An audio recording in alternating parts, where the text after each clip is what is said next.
Lounging, son. Welcome to another episode of the Comic Lounge podcast, guys. I am your host, the incredible Iron Dill, with my co-host, the Invincible Ryan. I don't know, dude. I'm sorry. I'm freaking sleepy. Sorry, Nick. You don't get a nickname. No nickname. No AO nickname.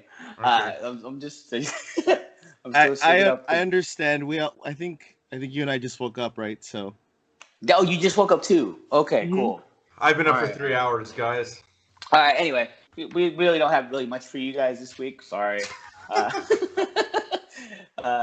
on. I think what Dylan is trying to say is there's still no groundbreaking news in the industry. So, which I'm going to reiterate is not necessarily a bad thing, because usually when there's groundbreaking news, it's like, a writer or an artist being a shitbag. Like, this is be glad that none of that is happening. That got tiring. It was like 3 weeks straight of that. So glad we're not talking about that. Yeah. Anyway, we're going to talk about our weekly read, which is the Invincible Iron Man by Matt Fraction. Who picked this? Did you pick this, Nick, or did you pick it, Ryan? I did. I was reading it, and I totally forgot where this story was going, but like once it got to like the second issue and like all the Filipino superheroes died, I'm like, damn. Oh yeah, as I was reading it, I was like, wow, that's really ironic a little bit that I picked this. Ryan's targeting us, I think. Yeah. No, it was super funny. I was like, this is like the only time, like this is pre-wave too. Like this is like, when did this come out? Like 2008, right? I'd never heard of Red Feather or any of these fools ever. And then, they get like 3 panels on one page until it takes them for them to blow up.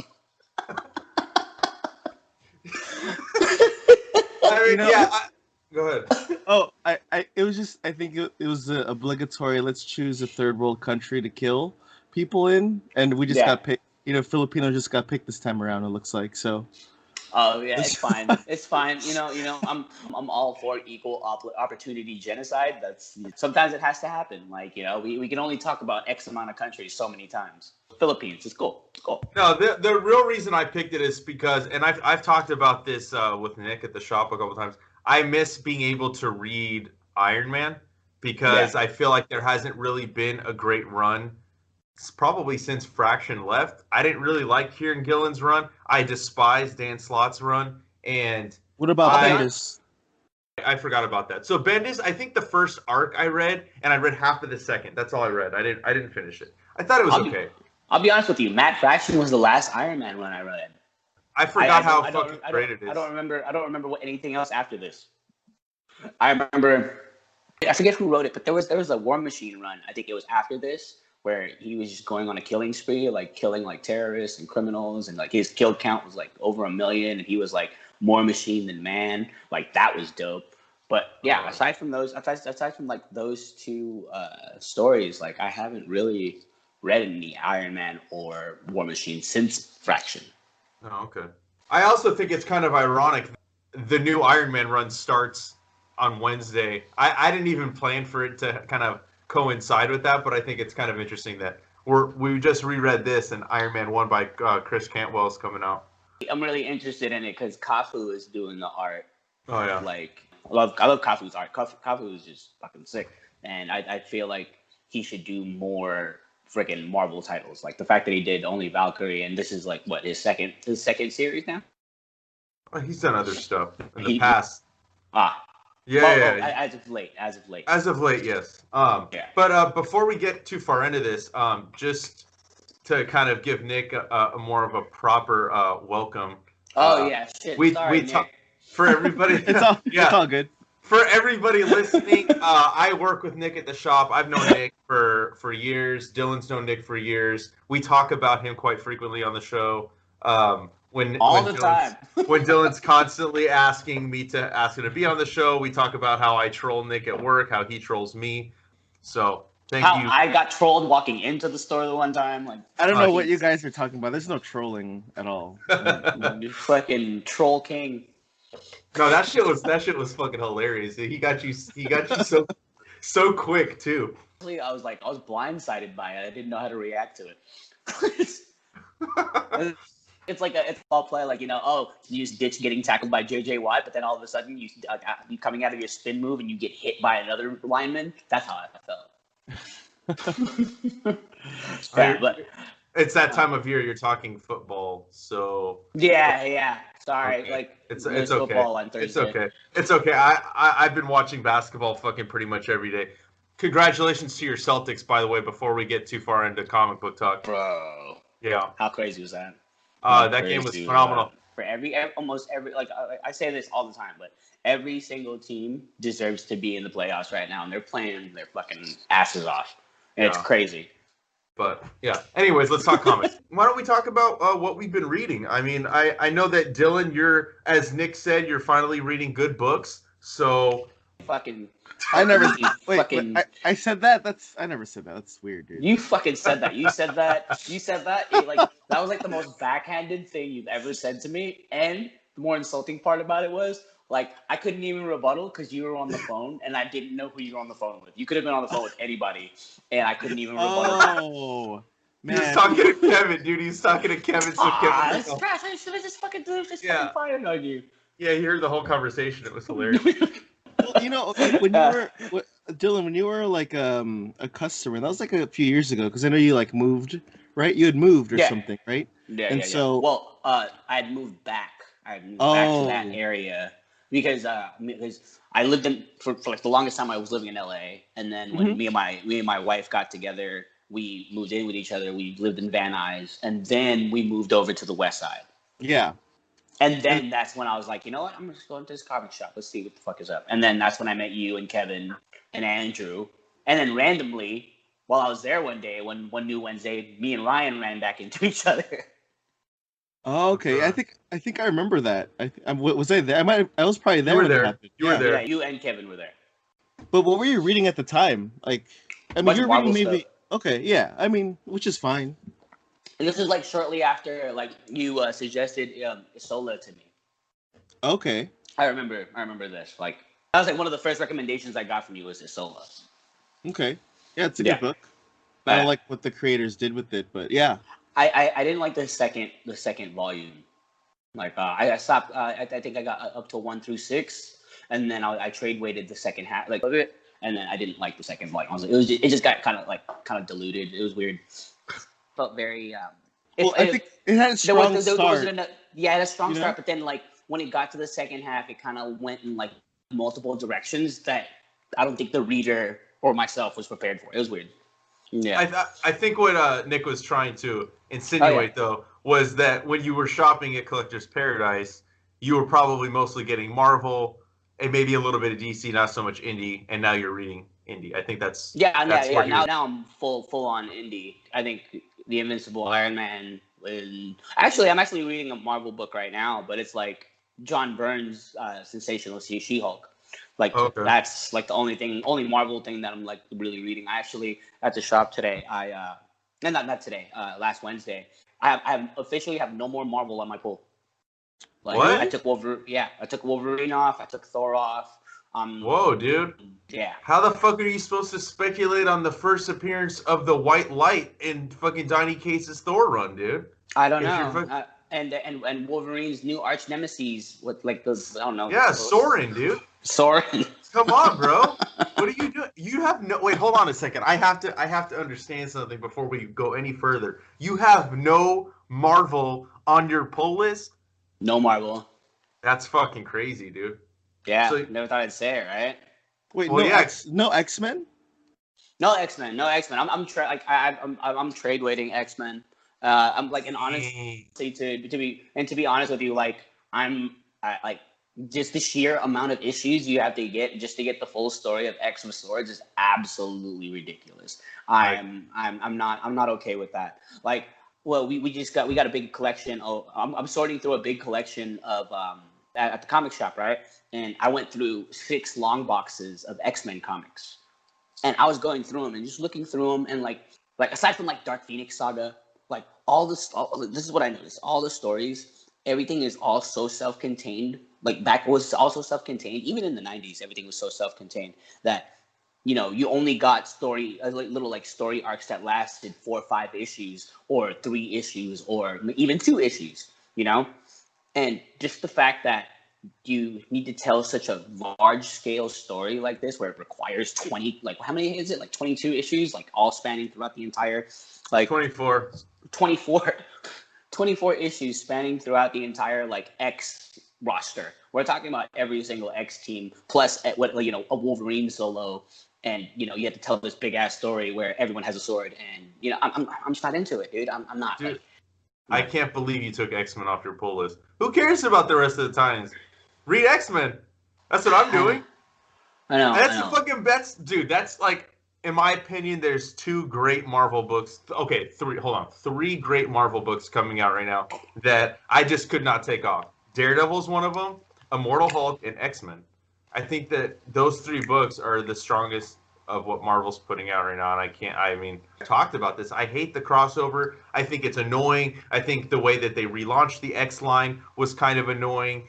But, I mean, the X-Men proper, dude, that book has been phenomenal each issue. I think it's... What I will say, though, and Nick and I were talking about this at the shop, is how they're shoehorning in stuff under the Dawn of X umbrella, the Juggernaut miniseries, and then the giant-sized X-Men Len Wein and Dave Cockrum tribute issue.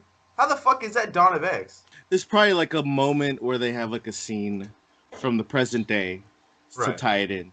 Wait, there's a tribute issue? Like, yeah. how do you mean? Like, I'm confused as to how it's a tribute issue.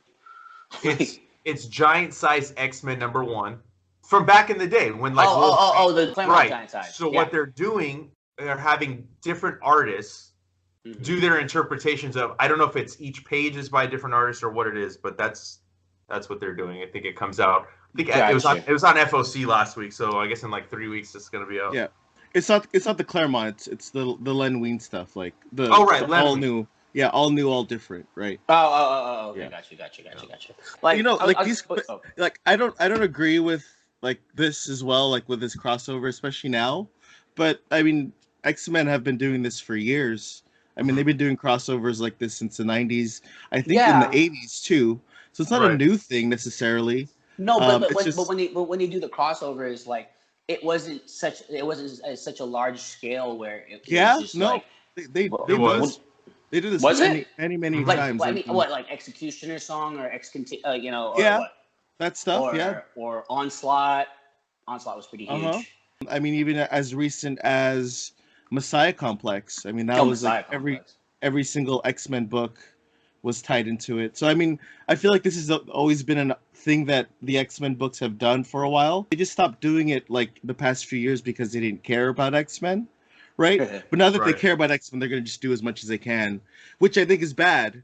Don't get me wrong. And it could be a good story, but it is super annoying. But I feel like it's just something that X-Men and X-Men editors have been doing. I mean, since like the proliferation of like crossovers. I think what the most annoying part is because, like you said, Nick, it has happened for years. I think the reason that to me, I find it more irritating now is that it's not just 24 parts. It's 24 parts in the span of 2 months. That's crazy. That's crazy. Dude. So it's like, I'm reading a 24-part story over, let's say, 6 months and then spreading it out. In 2 months, I got to drop money on 24 parts of a story. I mean, the fucking hardcover is already solicited for November.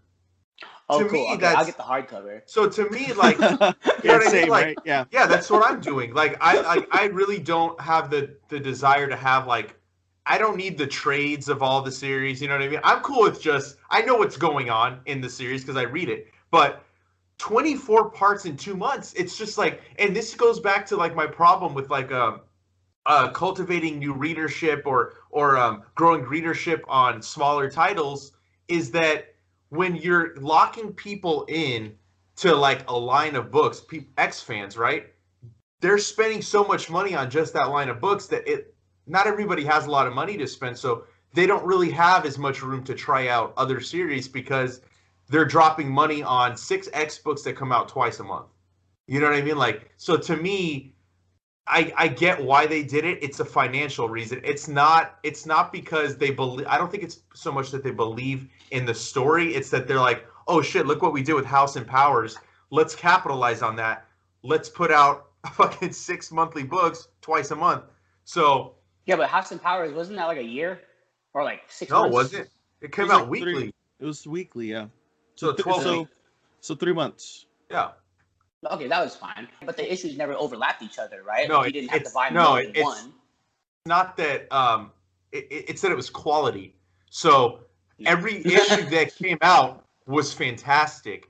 It got people back into comic books, and it got them to come into the shop every week. That 12-week span, it was right when I started working at the shop. So I saw firsthand, like, I know, well, Nick did too, but for me, like, I didn't work in a shop before, or since I was a teenager. So watching that, it was crazy, dude. The amount of subs went up. Everybody was like all in on this X-Men line, multiple covers. Like, I think that was another thing that kind of ignited speculation too with these variant covers, because people were buying like 6-7 copies of the same book. But it was just part of the speculation that was already going on. I feel like it's been going on for a couple of years now. I feel like, right? So, well, I mean, this is already a year ago. Oh no, but I mean like speculation in general. Like I feel like it's been rising for the past few years, but now it's like it's at its peak worst. Yeah. So exactly. it's just absolutely terrible. Like it's so bad now. I think with like the X of Swords, yeah. I mean, one of the issues I have personally is that it feels like it's an Excalibur book, right? And Excalibur is my least favorite of the X-Men titles. Yeah. So I also have a less investment in it. So like I don't know, Dylan, like for you, like were you getting Excalibur at all, or did you read it? I read maybe like 4 or 5 issues of Excalibur. Yeah. Yeah, and I stuck around. I stuck around for that long, but I mean, you know, it's for me, it's like the worst book, and they're spinning it out of that series, and that makes me have less interest in it. And you know, and it's clear, right? Like with Dylan removing all the X titles, that people might actually leave reading X-Men because maybe they're only reading X-Men, they're only reading a couple of the X-Men titles. They're not gonna then subscribe to 4 or 5 more X-Men titles to get this. They'll probably drop the 2 they have. I guess we'll see when it starts coming out officially, but yeah, I'm not a fan of this either, Dylan. So yeah, but like, and that's the thing too. Like, what was I really reading as far as the X-Men stuff? I was reading Wolverine, and I was reading X-Men, and I was reading X-Force, but X-Force at first they were all on my subs. Like, you know, what was it, the first couple months where it was like what 6 titles, right? And I was all in, but then like, you know, I was like, man, like I'm not even interested in some of these stories. Let's drop a couple. And then slowly as time went on, it just dwindled down to literally the 2, where it was just X-Men and Wolverine.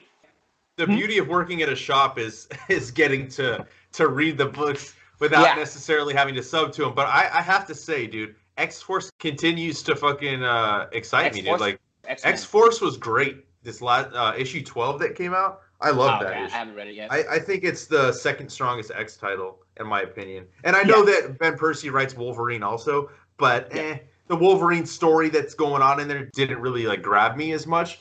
I don't know. I think they have to do a little bit more to get me to take X-Men off, because I don't, like, personally, I don't see the reason to drop it when I enjoy it so much. And every week it comes out, it's at the top of my read pile. So until it becomes something to where it's just like, so, like, I can't even read it without reading other stuff, then I'll probably take it out. Yeah, but you know, as far as my poll goes, it's literally just a couple Image titles and like 3 DC titles. Dang. Like, man, Dylan has more DC titles subscribed than you do, Ryan. Damn. Who's the real DC fan? Like, it's the end of times, bro. Like in about a week, we're gonna start hearing trumpets in the sky. It's like freaking 4 horsemen. It's gonna be weird, dude. Dylan even likes Cyclops. It's weird. Hey, whoa! You watch your mouth. Ryan loves Wolverine. Hey guys, let's get one thing straight. We all know who the best one is. It's Cyclops. Look, listen to me carefully.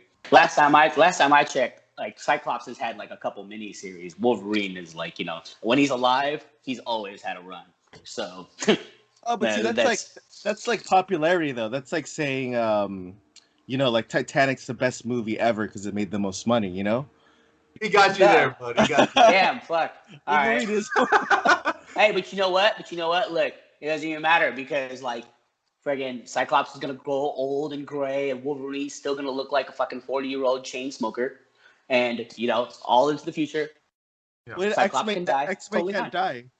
They get resurrected to their best, to their full freaking capability. Do you think that's like gonna? I mean, I don't like. Imagine in a perfect world where like Hickman gets to write this book forever, right? Like, you think that there could be a story arc where maybe mutants decide to grow old, right? Like they decide they don't want to live forever. I feel like that's the thing. Immortality is a curse. Yeah. I think that would be a really interesting take on things. Like, I think that would be a great place to take it. Like, inner politics within Krakoa should change too, because like all new countries, everything has to change. Like, what was it? Benjamin Franklin's like every 200 years there needs to be a revolution. So I feel like that timeline is like shortened because they're X-Men. Dissension within the ranks would be a crazy place to take it, especially given the fact that friggin' everybody has superpowers on the friggin' island. Like, it'd be a really interesting place to take it, I think. Speaking of the X-Men, I caught up on Cable. That book's actually pretty funny, dude. It's I didn't like Baby Cable for a long time. I couldn't stand his little fucking pretty boy hairstyle and fucking it just drove me crazy. But like his millennial hairstyle. Yeah, with what Jerry Duggan and Phil Noto are doing, it's pretty interesting. I think I definitely want to continue reading it because it surprised me. I didn't think I was going to like it at all, but Nick said to kind of give it another shot. I read the first 4. I read the first issue. I'll try and give it another go. I think it gets better. Like all the stuff with like him fighting and whatever. I feel like, but there's the relationship stuff, right? I think is really interesting because he's dating all 5 cuckoos. So like it's all weird. 5 of them. Yeah. Like he literally ends one date and then he's planning the next date with the other sister. It's fucking odd. It's such a weird concept, but it kind of makes the story more interesting to see like where this is going to go. And then Emma Frost obviously is pissed off because those are her girls, So the Deadpool issue is pretty funny too. You just know who he is, right? Yeah, it's really fucking funny, dude. I don't know. It was a title that shocked me because like it's a title that I normally right off the bat would be like, I don't like this book.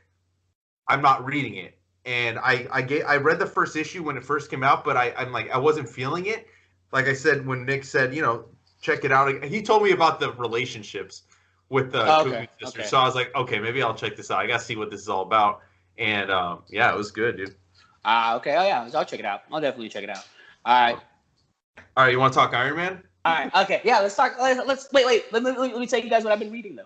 Oh, we started stepping off into X-Men. So I read more of Gotham Central. It's taking me a little bit to get through the first book of Gotham Central. What? I don't know. Yeah, I mean it's good. Don't get me wrong. Do not get me wrong. I know it's good. Yeah.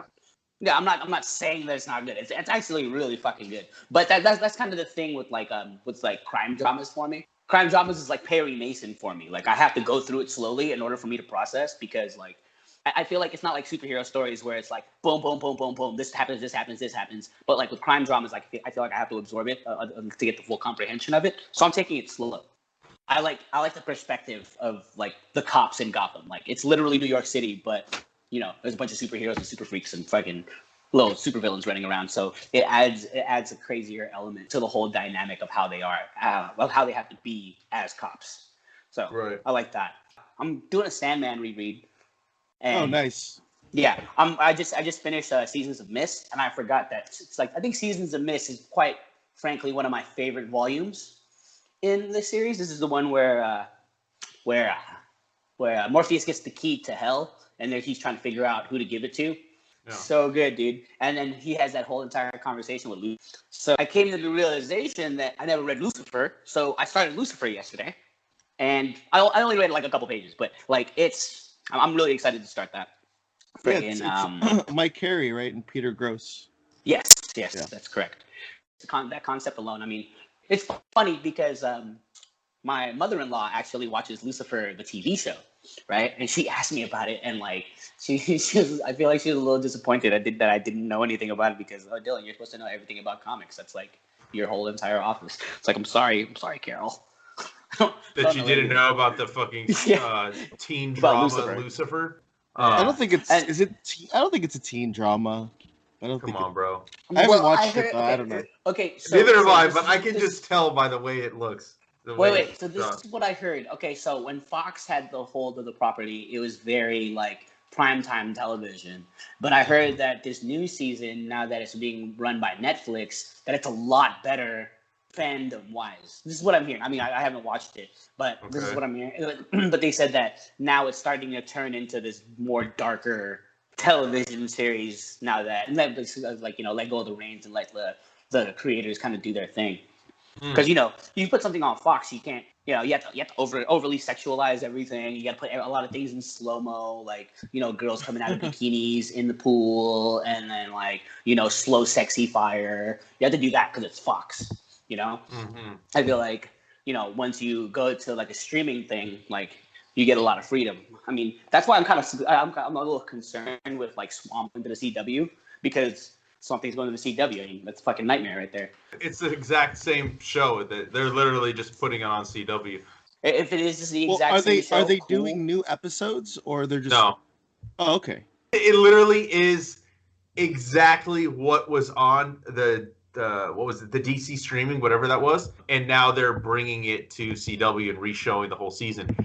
I didn't see it, so I don't know how mature it is. I mean, they're obviously not doing it with the fucking Titan show, so I'm assuming there's a lot of like gore porn in it. Like there's like a scene where it looks like a snake and stuff that gets pretty crazy, and like it's yeah. Nice. Who doesn't love them some gore porn? Yeah. So I mean, this is what concerns me, because like I mean, essentially it's a monster story, right? So it has to have those elements of horror. This is what I loved about the DC Universe series. I literally got DC Universe for that, and it was good. It was like I thoroughly enjoyed every single episode. There wasn't one where I was like, meh. But like it concerns me because if it is successful, if this first season is successful on the CW, obviously they're gonna push it for another season, right? Because they'll finally have some financial backing. Because I don't know what state was it, like North Carolina, like screwed them out a bunch of money. That they filmed in Louisiana. Oh yeah, well yeah, they didn't get to tax the filming tax cuts that they were supposed to, so that's essentially the reason why they shut it down, right? Sure. So if they put it on the CW and they get all this advertising money and get the ratings up, then obviously they'll push for another season. But like I feel like you put it on the CW, there's gonna be drastic changes in comparison to what it could have been if it stayed on DC Universe and ultimately moved to HBO Max, You have too much faith in DC.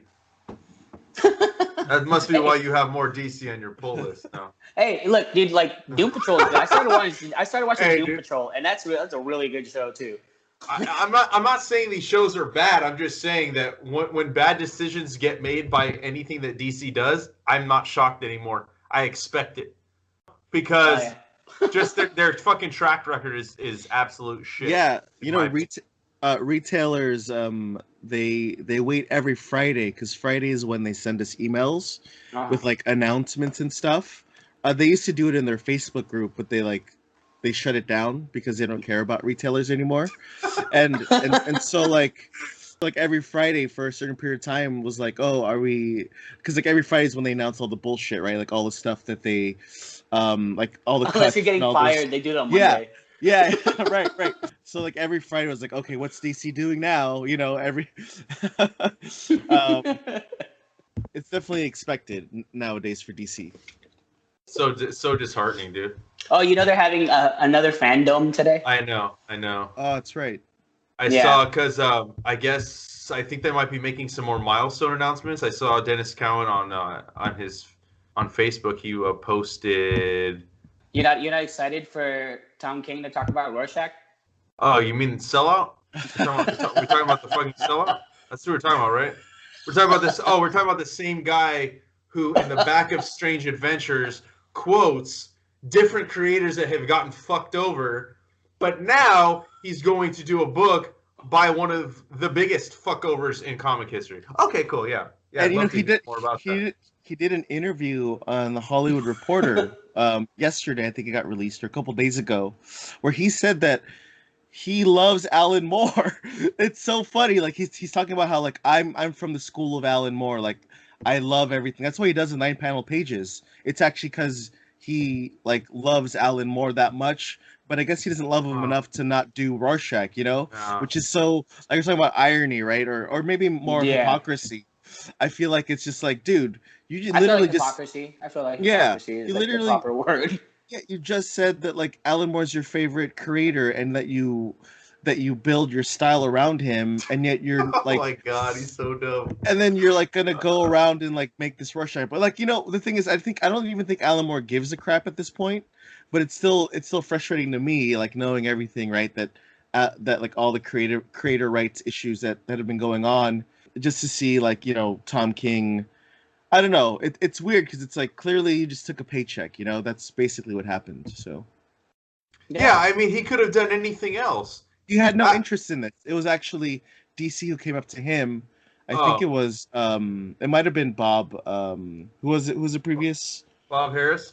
I think it was Bob Harris who approached him. I forgot. It's in the interview itself. Like he was approached to do it because of the success of the Watchmen TV show. So like it's not even him. That's the fandom thing. It's like the showrunner for the Watchmen TV show is going to talk to Tom King about Rorschach. Oh, okay. Yeah. So like I guess if you're all about like the Watchmen TV show and like all this stuff spinning out, it's probably, I guess you're excited, but like yeah, it's interesting. I like the TV show. The Rorschach comic, I'm not so much. I'm not too thrilled about that. But the show was good. I like the show. It was good. I haven't seen it, and neither has Nick. So. Oh really? Yeah. Yeah. Wow. Yeah. Okay. Oh well. No. There you go. Well, look, I'm not saying I'm not saying people shouldn't watch the Watchmen show, but I personally don't want to. I just don't want to.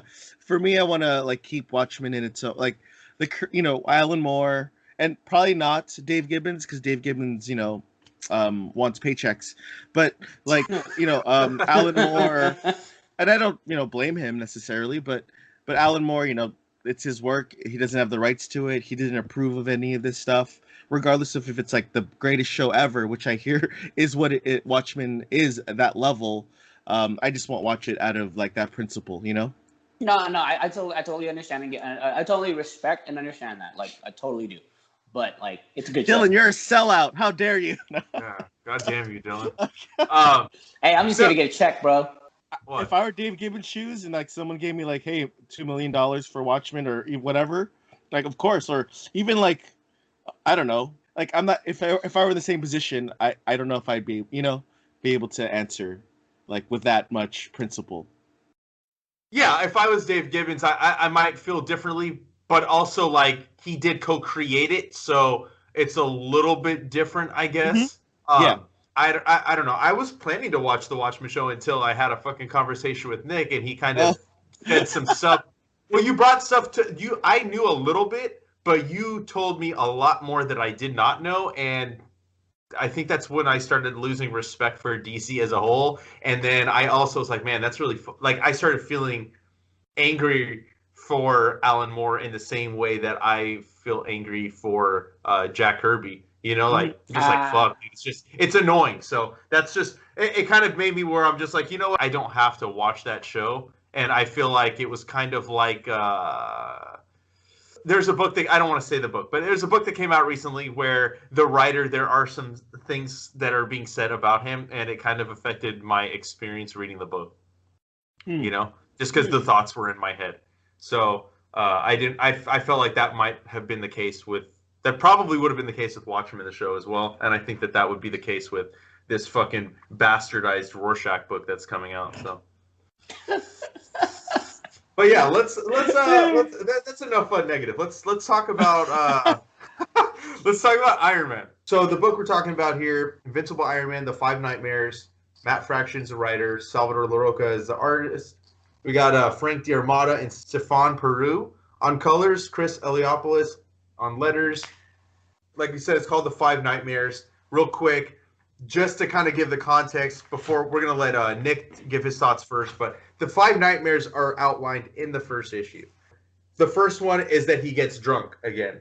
And if anybody knows Iron Man, he's a recovering alcoholic. That's been a theme that's been in the comics for a long time. Yeah. I just someone came into the store the other day, and I think it was like an old school artist or creator, and he was talking about how he's talking to Bob Layton, who did that story, Demon in a Bottle, and apparently it's based off of Bob Layton's own alcoholism. I don't know if that's already been like mentioned before, but like it comes from him. It's like the writer, like he put in himself in a way. So like now in my mind, it's like, oh, there's a little bit of Bob Layton in Iron Man now because of that. Oh, that's interesting. Yeah. I did not know that. Hey, you write what you know, right? That's true, you know. And then the other nightmares are 1, that his Iron Man armor is easily replicated. 3, that someone other than himself or Rhodey piloting the suit. 4, that Iron Man becomes disposable, and the 5th is that all of these things would happen by someone else, and it's not him that did it, right? Yeah. So, first of all, let me just say this before I let Nick fucking go into it. Like, I forgot everything about this story arc. Like, I remembered like the main adversary that's in the book, and that was it. I forgot a lot of the other stuff. And Nick, before I let you talk too, you said about Bob Layton. I don't know this for a fact, but I think that Matt Fraction might be in the program. Yeah, he is. Okay. He is also like, sober. Yeah. Right. So I thought that it's that kind of like when I first read it, I did not know that, and when I first read it, I was still getting loaded. So I didn't like notice some of these things. So reading it now and just that first issue, I was like, holy shit! Like, no wonder he's writing this character, and he's probably like, I'm gonna reread the other one. I already ordered the next 3 hardcovers. But yeah, I thought that was a very interesting aspect. That's the first nightmare, and that's I think he's like right. We talk about writing what you know. I think maybe that's also him putting a little bit of himself in there. That's a nightmare that maybe he has, right? That maybe he gets drunk again, and what happens because of that? It's always the first domino, dude. That was a little interesting aspect, and I'll get more into my thoughts on the book. But Nick, since you're the guest, if you want to give your thoughts on this, I know this isn't your first read either, so. Yeah, this is probably my favorite run of Iron Man ever. I mean, we're talking about earlier, or before we started, we were talking about earlier stuff. Like, I feel like this era, and especially a few years before that, was like, I think the best Iron Man comics. And yeah, I think it showed like its peak here, because you had like Extremis by Warren Ellis, right? Or I shouldn't have said his name. Damn it! I'm kidding. We had Extremis by He Who Shall Not Be Named. By fucking by the Bluebeard.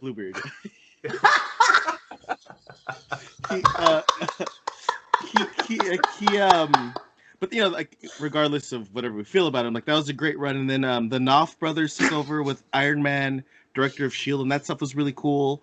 And then he kind of continues, and I feel like that run kind of continues forward with this run. So it is kind of like a lot, but you can read this by itself, right? And it's almost like a fresh Invincible Iron Man series.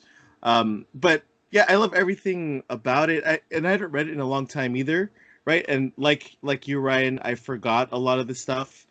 But I love like the dynamic between how like Ezekiel Stane, who's the main bad guy, right?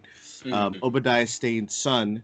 Who's Obadiah? What character? He's Whiplash, right? He was Ironmonger. Ironmonger. Okay. Right. Yeah. Oh, Whiplash is from like Iron Man 2 or something like that, right? Yeah. Right. Mickey Rourke. Right. Yeah. And Mickey Rourke just always looks like his face is just melting. like he would make a great clay face. Jesus Christ, dude, that's so fucked up. All right, Nick, go ahead, Nick. That's funny. But yeah, I really liked Ezekiel Stane here. I mean, he comes off as like he comes off a little too edgy now, I feel like. For like if we're talking about like a modern audience, he comes off a little too edgy, but I think at the time he was like a really different kind of villain that we've seen before, who obviously is evil, but he's sort of the inverse of Tony Stark, right? So he's an evil Tony Stark. He's a wannabe Tony Stark. That's kind of what we realized by the end of the series, that he's sort of like just copying him, right? He's Tony Stark 2.0. Yeah. That was like kind of like the thing that was going on here. Obadiah was Obadiah, then Tony came along, was the new Obadiah. Now the new Tony is Zeke, Yeah. That's kind of like the theme that I got from this. Yeah, he even has like his own pepper, right, with Sasha. So it's definitely like that. What's the word? Like antithesis. Yeah, yeah, they're kind of like I'm trying to think. There's like another word, but like the foils for each other, right? Like, right. And it's like very obvious, and that's why I think like this story arc is really strong because, and I think everything afterwards is really good too. You kind of see like the two of them and how they act differently. I think the characterization of Tony Stark is really good here too. What's funny is it's part of this got launched right after or during the movie when they first did the first movie ever, right? The movie that launched the Marvel universe. Right. Yeah.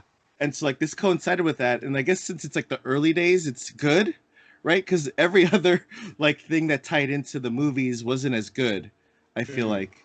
So there's that element. What I really liked about this whole thing was like it was a lot of just him in the helmet, right? And it was a lot of his like his capacity for multitasking.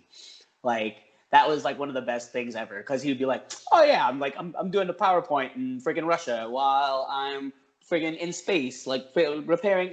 He's completely multitasking. There's a scene where him and Reed Richards are doing their thing. They're playing chess, but they're playing like on that like the surrounding board where they're friggin' literally Bobby Fishering each other.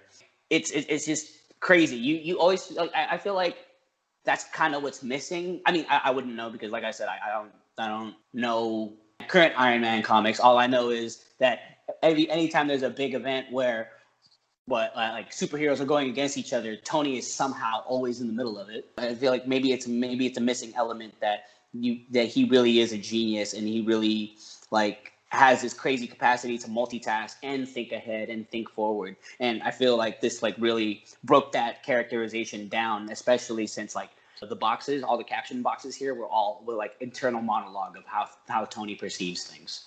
Yeah. So, I thought that was great. Yeah, and you talk about how he's multitasking. I love the fact that while he's fighting, he's listening to Bach.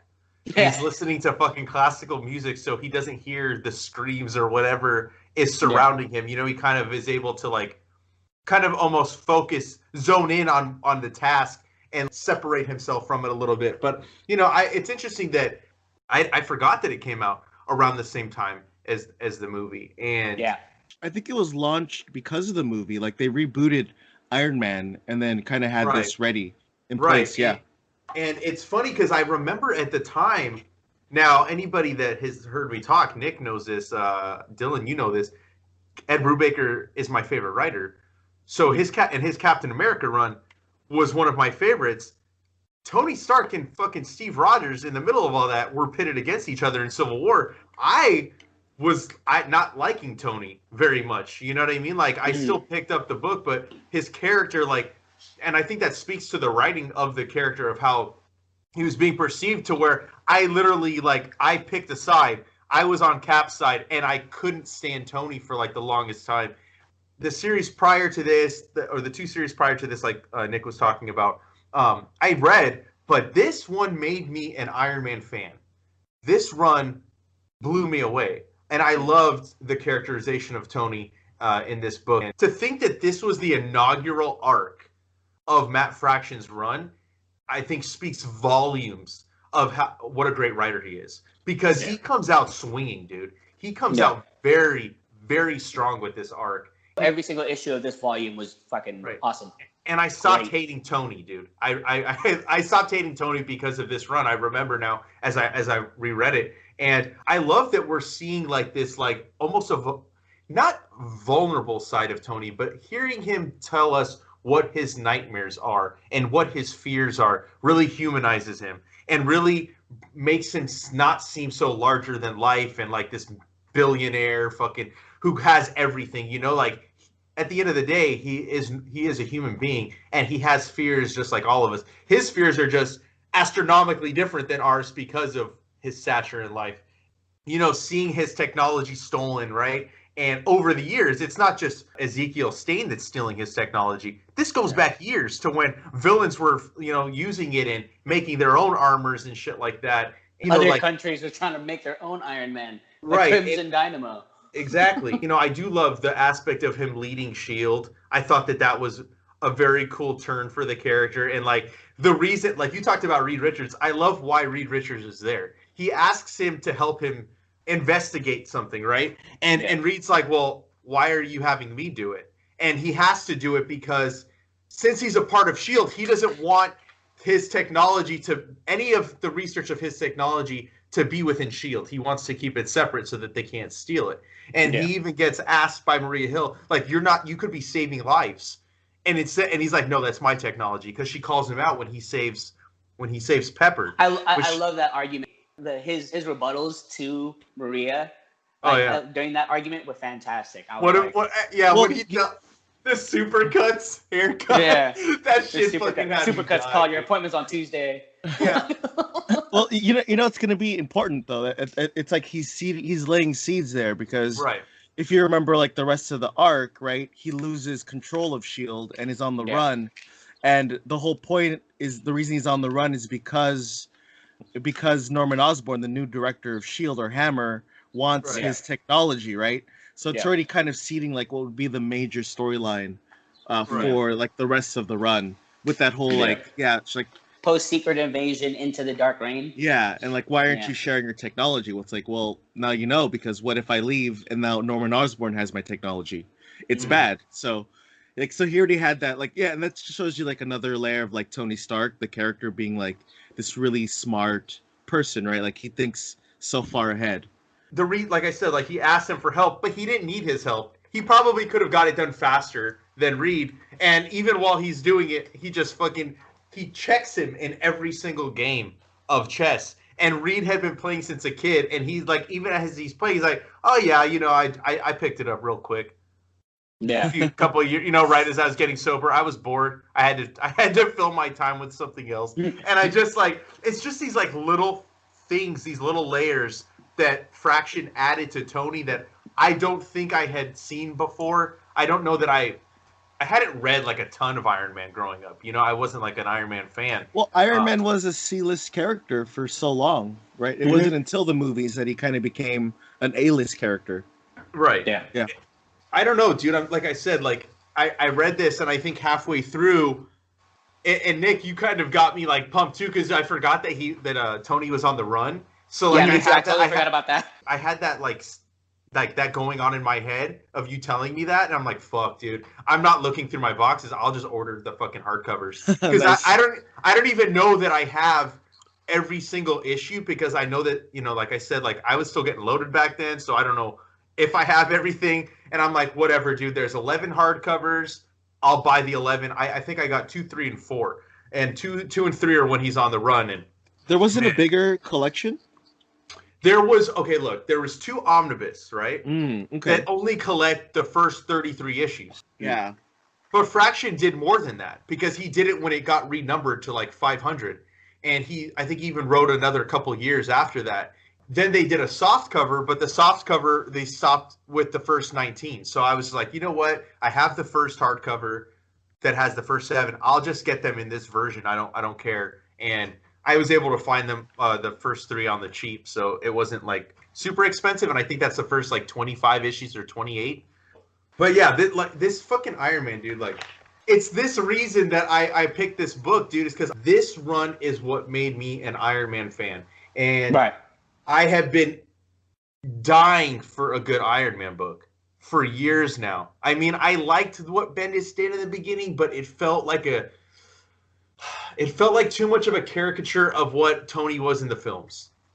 And I didn't like the Kieran Gillen, where, like, Tony Stark isn't really Anthony Stark's son, even though he's a fucking spitting image of him. Like, it just Howard Stark. Howard. Oh yeah, Howard Stark. Yeah, for some reason we both thought, like, was his dad's name Anthony? Remember that conversation we had? Oh yeah. And then I finally realized, oh, it's Howard. Okay. Yeah. So, but yeah, like, I have not liked what Marvel has done with Iron Man, and I think, like you said, like, he used to be a C-list character. He is considered A-list now because of the films. So for me, it's like, why aren't you? It's the same thing with Spider-Man. Why aren't you putting the best creators on these books? And I think that, while I wouldn't necessarily, like, this isn't to take anything away from Christopher Cantwell, he's not an A-list writer, but I think he has the potential to do a very good run. I liked his Doctor Doom. I think it's I don't know if it's over or not, but it was good. And he's no Matt Fraction, but I was excited that a new Iron Man book was coming out, and that's probably why this particular run was on my mind. On top of the fact that while going through my collection, this hardcover was in a pile of books, and I'm like, fuck, I really want to reread that. And then, you know, I was trying to pick a book that I think Nick would like and not completely hate, so I knew it couldn't be DC. Maybe it would have been better if I hated it. No. Okay. No,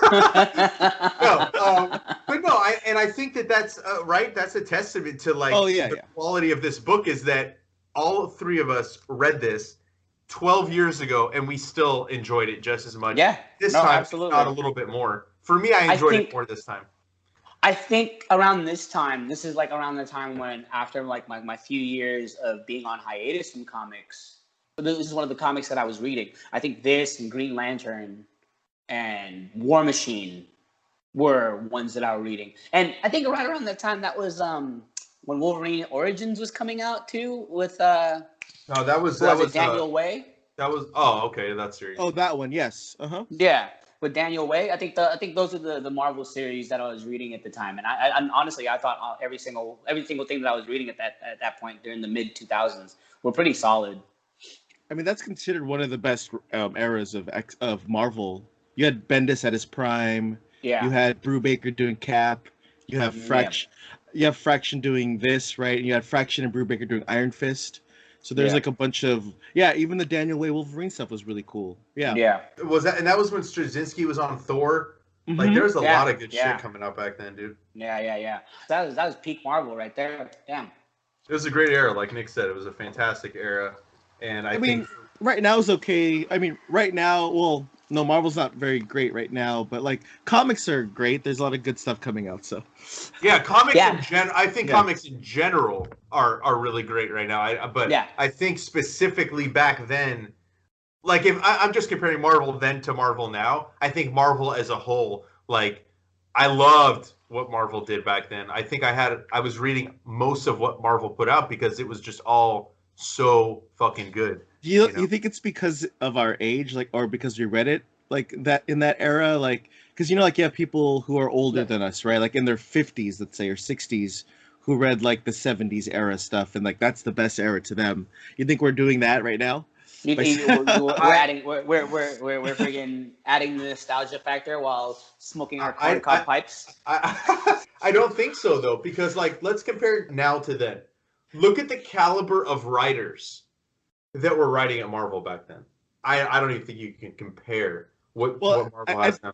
And also easily, like there are often times I go back and read older stuff and don't like it at all, right? Yeah. Or like I used to like it, and I'm like I can't read certain old X-Men stuff because I don't want it to ruin my memories of it. Because if I read it now, it's going to be like, oh, this is dated, There's things about like just the old ways of comic structure that I don't like.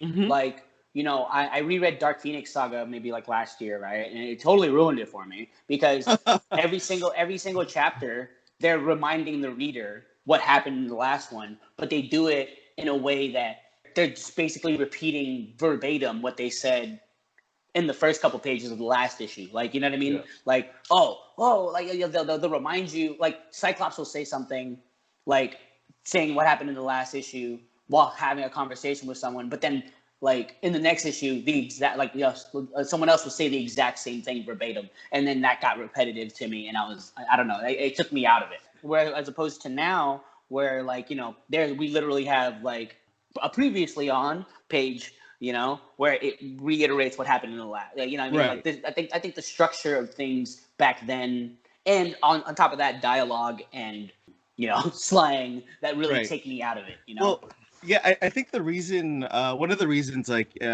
they wrote that way is because I think back in the day there was no graphic novels, right? So there's no way to like get an old issue, like, or an old story, like, collected together. Mm-hmm. So they often assume that like this comic that someone's going to buy might be the first time they're reading it or reading that story arc.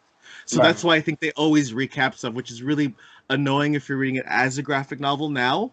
Because then you go, you get to like the next part, it's like, you're just saying the same stuff I already read. But I think the whole idea is that, you know, back in the day, people would just buy a random issue of a comic without even caring about the number, which is like weird thinking it now, right? Because we're like, God, I have to read issue 1. I can't start at issue 22, right? That's kind of our mentality.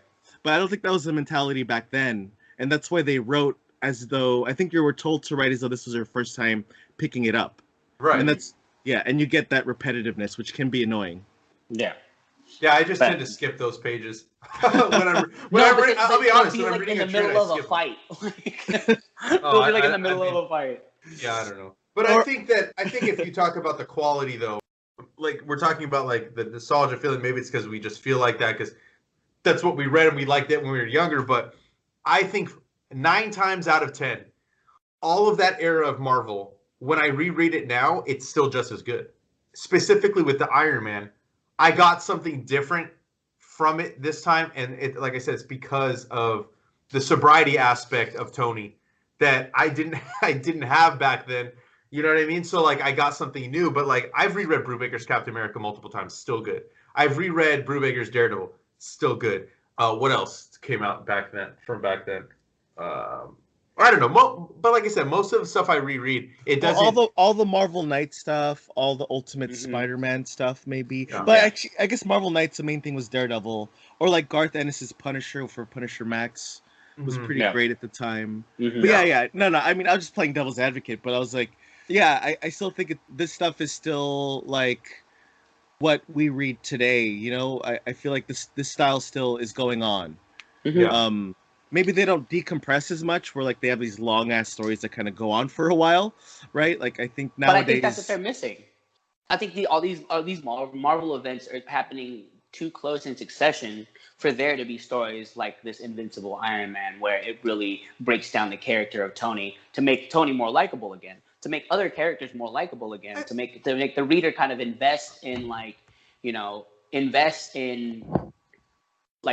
in character development, even if the character development is trash. Like I say this almost every episode, Daredevil has been the most consistent freaking Marvel character of all. Why? Because he's rarely involved in these large scale events. He had Shadowland, dude. He was part of Shadowland. Hey, we don't talk about Shadowland, just like we don't talk about the Clone Saga. What's wrong with the Clone Saga? Yeah, Ryan loves that.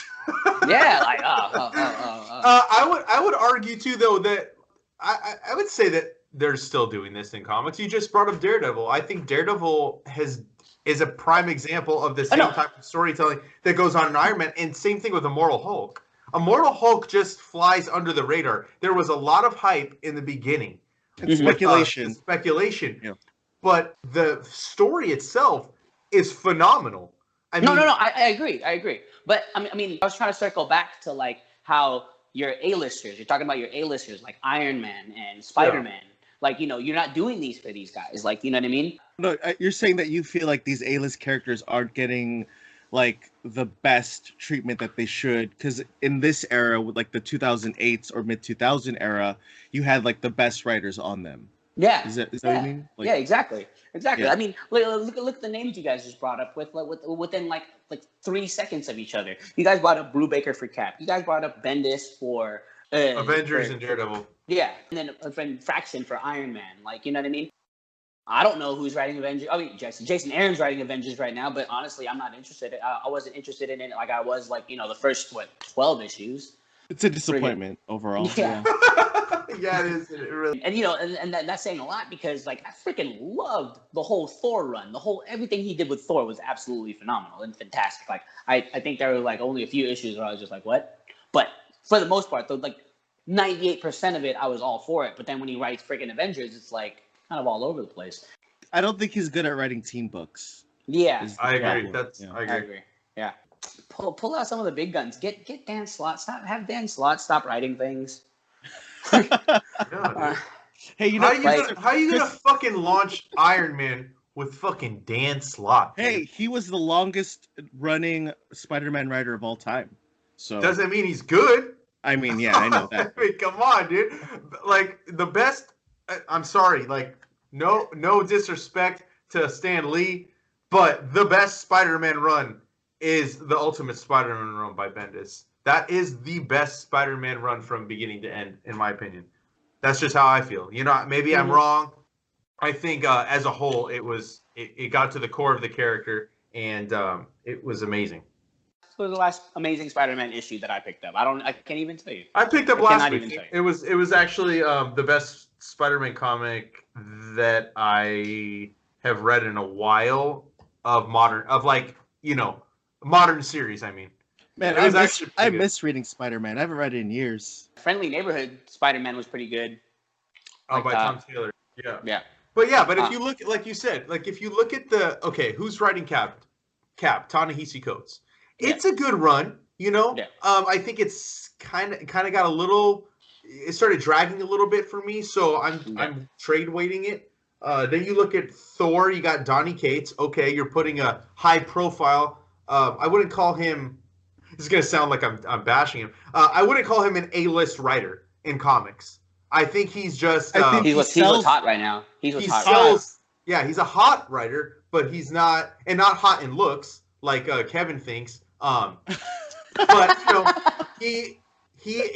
he will sell a book, right? I mean, look what he's doing with Venom. Nobody thought a Venom book would be a top seller. Nobody. I don't care who you are. There's no way you could have foreseen that book would become a top seller, multiple printings.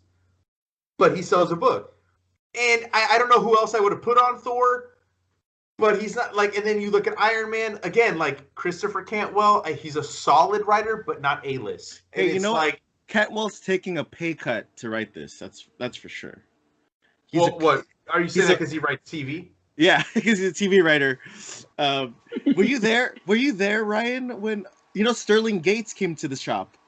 You know Sterling Gates? I know what Sterling Gates is. I wasn't there. Yeah. He used to write Supergirl, so he came in. He wouldn't do an interview with me, that bastard. Okay, go ahead. And he's so it's a good thing. It's a good thing that you weren't there. So that would have been awkward. Yeah, I think he's friends with Jeff Johns in the long run, but he told me that this is sad. This is really sad if you think about it. His 2 weeks worth of pay for writing for TV was equal to a year's worth of writing comics. Jesus. And mind you, he's like, he only wrote Supergirl and he was like a mid-tier writer. He's obviously not like Kirkman or Brubaker or whoever had like an exclusive deal at Marvel or DC, right? Or had their own thing going on. He was a mid-tier writer at the time, but like, dude, a whole year's worth is equal to 2 weeks in Hollywood. That's insane. It is insane, but think about the profit from what a TV show does as opposed to what a comic book does. Exactly. I think when you go into comic books, you go to write comics or draw comics, you're not there for the paycheck. You're there for the love of the medium. Exactly. So maybe Christopher Cantwell's run might be good because of that, right? Because I wasn't trying to probably sounded like I was trying to bash him. Like I said, I was an advocate for his Doctor Doom. I mean, I told people I think it's a great book. Yeah, I hadn't read any of his other stuff. Or I read his Mask, which I thought was pretty good. But yeah, I am excited for the Iron Man run. I like what I've seen so far art-wise. I like what I've read so far in any interviews that he's done. But yeah, I just think that, I don't know, maybe Marvel just can't lure the top writers in comics, maybe because of like creator-owned stuff. I think there's like I feel like in the 2000s, Marvel made it a point to really, what's the word, like sort of cultivate these creators, right? Like they took Brubaker, who was doing indie stuff in DC, right, and sort of had him do whatever he wanted and kind of let him grow, you know what I mean? And like they did for Matt Fraction, all these other, and they did for Jason Aaron, they even did for Hickman, right? Like they kind of gave them these titles so they can grow as creators. And I don't know if they're not doing that this time around, or the writers aren't as good this time around, because all the people that they cultivated in 2000s, they all kind of became big and have their own things, right? Like Brubaker doesn't need Marvel anymore. Bendis has already left Marvel at this point, and so like maybe there's a thing where, and a lot of it has to be with the higher ups and editorial. Now that that's all changed structurally, and now there's more Disney fingers on it, right? Oh yeah, that's true. Maybe like there's less about like cultivating this group of people to sort of like, remember like the architects, right? Like, and they kind of still talk about them, but I don't think there's that initiative for like these architects anymore because they're all gone, the ones that they created. Right, and maybe hindsight will be 2020, dude. Maybe I'm judging them before, like maybe they will be, maybe they are. Some of these are the next wave, and it's just too early. Like, you know what I mean? Like, back then, I wasn't like, oh, Matt Fraction is an A-list writer. I was just like, damn, this is a fucking dope comic book. Mm-hmm. Like, who's Matt Fraction? You know what I mean? Like, so maybe it's time will tell whether or not these are the next group of A-list writers. It does it so far. Like the new series, and when they're being taken over, they're not packing that punch like these initial arcs of Cap by Brubaker, Daredevil by Bendis, Iron Man by Fraction, Thor by Straczynski. Even Fraction's Thor was great. Stuff like that. So maybe that's why I'm judging it the way it is, because I don't feel that same punch coming out of the gate like they did. You know, like I felt like they all came out very strong. I would say most recently, Al Ewing kind of fits that bill. Yeah. Not Empire Al Ewing, but you know, Immortal. Come on, bro. Immortal Come on, bro. We know who wrote that book. It's fucking Dan Slott. That was like Bendis and Hickman for Secret Warrior or something. Al Ewing, I think, fits that bill, especially with Guardians of the Galaxy. I'm really liking that run. Oh, it's fantastic. Yeah, I gotta check it out. You should, yeah. I've been hearing really good stuff about Guardians, so I definitely gotta check that out. Yeah, it's a very unique team. The dynamic of the team is. I love. There's a. I think it's issue 4, Marvel Boy scene where he's like jumping through the form. That shit's fucking so dope. The layout, the art on the book has been phenomenal. I love this art. What is it? Juan Cabala? Is that? Juan Cabal. Yeah. Cabal. And then there's he leveled up. He leveled up for this book, I think. Oh, for sure. And then there's this whole thing going on with Hercules, and that's kind of interesting too. I don't know. I'm really enjoying the book. I agree with Nick that's another Marvel book that I should have thrown in there with Daredevil and Immortal Hulk in terms of quality and month in and issue by issue. It's always good. There's no slacking on the creators' parts in any way. Nice. Okay, I'll check it out. I don't know if I'm gonna put it on my pull though, but I'll check it out. Well, you hate Marvel now, yeah? It's like you guys flip. It's weird. We're in some sort of bizarro universe right now. Okay, dude. If you're trying to get rid of your Marvel books and you need to give them away, dude, I guess I'll take them off your hands. You know? No, there's still a lot of red. There's still a lot of the trade paperback spines with the little red logos on it. So I don't know. Ryan, you're getting a new tattoo on your neck, right? It says "Make Mine Marvel." Yeah. Right? I was gonna get just like an M underneath my eye. That's what I was gonna do, bro. The Marvel M, bro. Get the Marvel M, or just get the 90s comics from the Marvel Comics logo. Just get comics that way. Okay, yeah. That's kind of cool. Yeah, Dylan. I got that Ghost Rider by Aaron for you. Oh, what? You're the best. Yeah. The fucking best. Nice. I think you might really like that run. It's really good. Yeah, cool. Because what do you call it? I think a couple weeks ago I found out that he did a freaking Ghost Rider run, and I was like totally amazed. I was trying to look for it, but I can't find it. That was like one of his first works before he did like Wolverine, I think. Yeah. Because I remember, because that's when I first heard of Jason Aaron, when he started doing his Wolverine stuff, like Wolverine Goes to Hell, and this is, but even before Wolverine and the X-Men, and like that's how I first heard of Jason Aaron, and so it was like a total shock to me when I found out that he freaking did Ghost Rider. That shit was like, whoa, I gotta read that shit. Is it only like one trade? Because it's 2 books. Isn't it? I think it's 2. Yeah. I got you the first one. Were we done talking about Invincible Iron Man? I guess so. I guess we went off on a tangent. We did. A tangent of like of the mid 2000s freaking. This is how every episode always is, and I always have to try to bring it back and be like, so last words on whatever. Yeah. But I think it's safe to say we all love this book, and if you can find some copies of it, it's not too hard to find, to be honest with you. No, it's not. Oh no! I was gonna say, so like if you like, there's an element of Invincible Iron Man here where like Tony Stark is turning all of his, so he wants to get away from weapons development and he wants to use his tech to, help humanity, right? That's kind of like the vibe you're getting.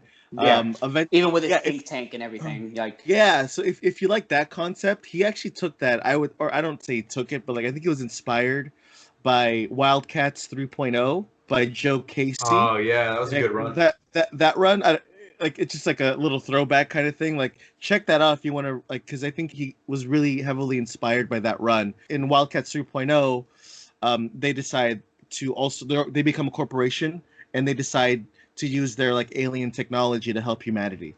And so it's very similar to what like Tony Stark is doing here in the book. Dang, I forgot about that. Yeah. I love that run too. Travis Charest's art on that fucking book is phenomenal, man. Yeah.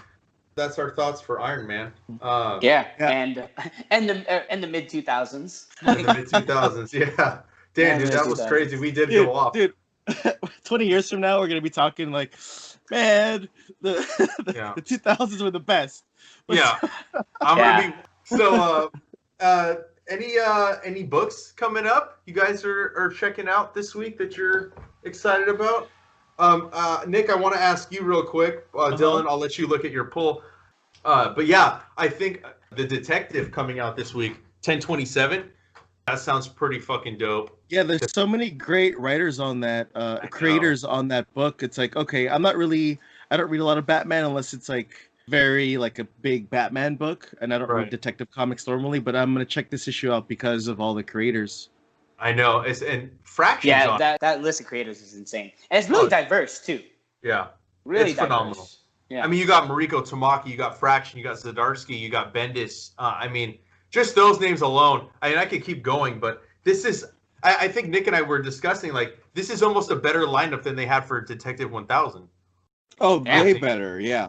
I think in terms of creators, but yeah, and I think there's another X-Men issue which Dylan won't be reading, but I will. I'm getting giant size X-Men. Okay. I've been getting the giant size X-Men. Oh, the Storm issue. That's right, dude. This is gonna wrap everything up, I think, right? So I think that Jen Bartel cover is dope. I gotta ask you guys: have you been hearing about this whitewashing of Storm? Yeah, they're talking about the way that she's being colored in some of the comics. Like her skin tone is lighter, and to the point where she almost looks white. I would never go so far as to say that. But yeah, I mean, I think people are just taking. It's based on the game. I guess they're whitewashing her. Yes. But no. What do you call it? They also got a little bit of backlash from that too during like early Dawn of X stuff, and even because like what was happening before House and Powers, X-Men Red, where she was like totally fine. No one complained about it because her skin tone was darker. And then, like, they said that once House and Powers started and once Dawn started, like, she progressively, her skin tone got lighter. And I'm just sitting here like, I don't think that's true. Maybe it's just lighting. You guys don't know. Like, you guys don't know, like, the perceptions of, like, where the source of light is coming from when the colorist is doing the colors. Oh, like, you know what I mean? I think a lot of it also has to do with, I think... they're changing the way her face looks, and it has more white quote unquote features or something like that. I think that's what a lot of people are saying too. But it's then also in the like, 90s, but in the 90s she had like friggin' Asian features. Like, get out of here.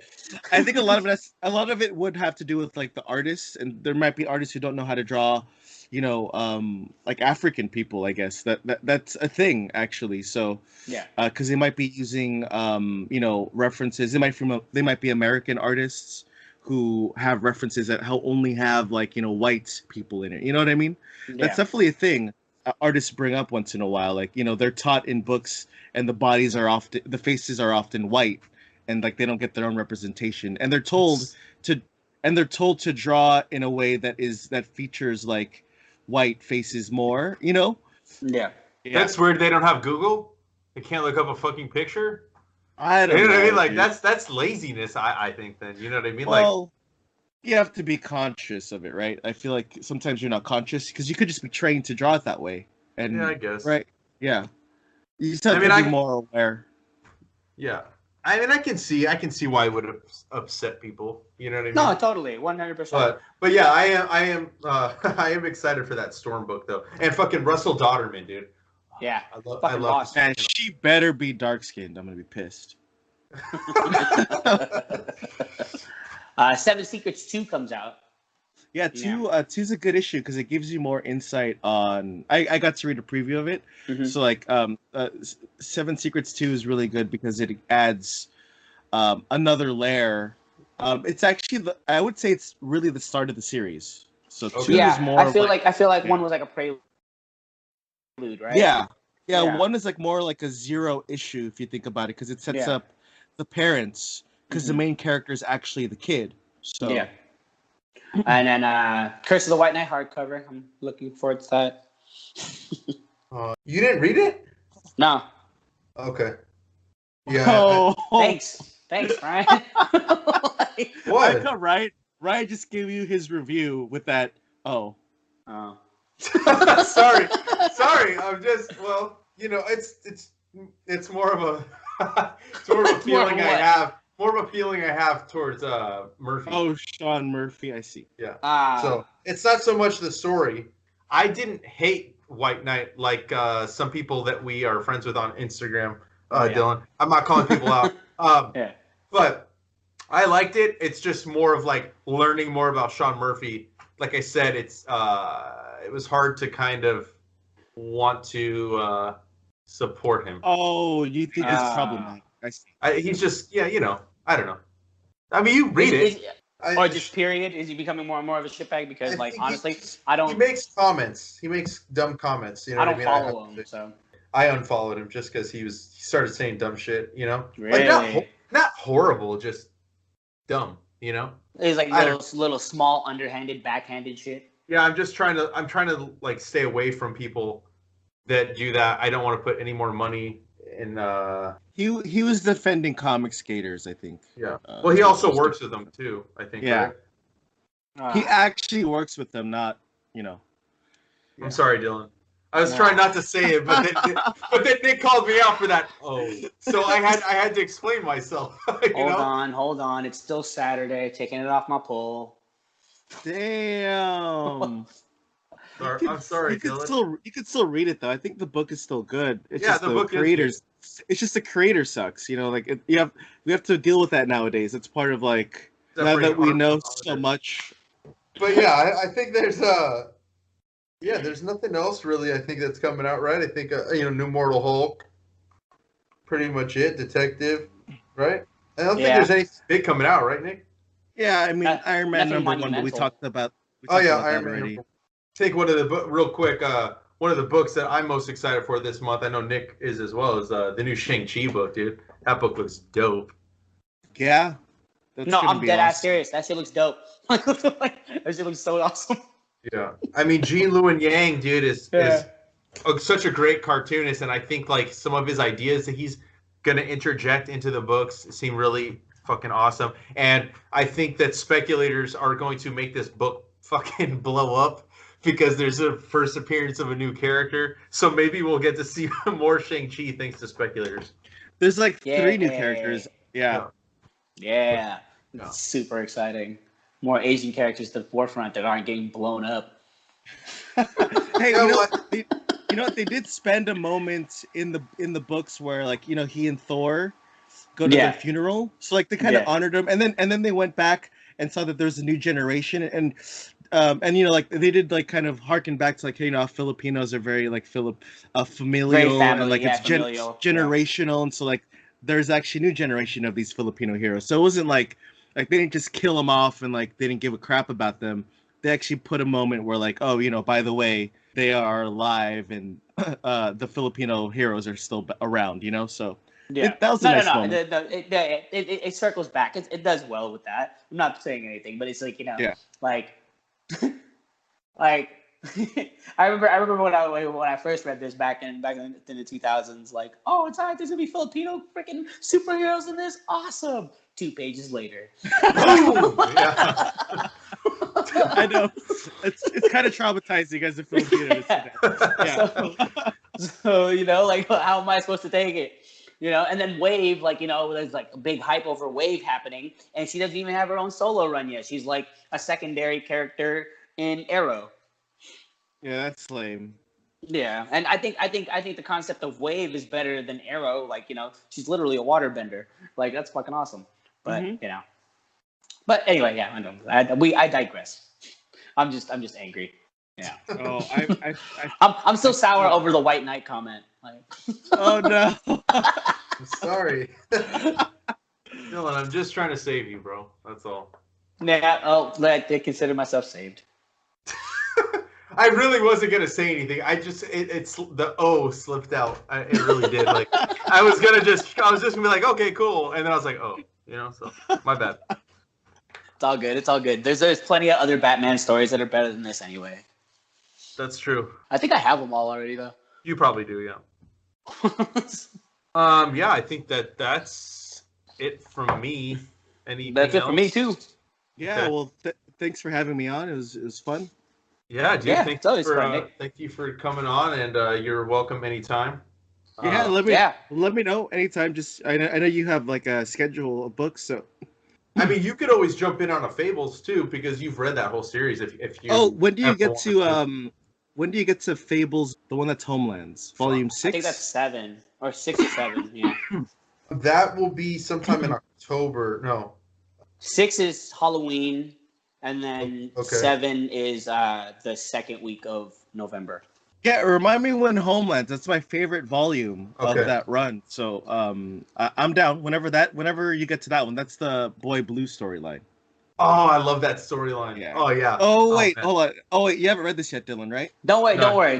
That's not enough of a spoiler. Don't worry. Okay.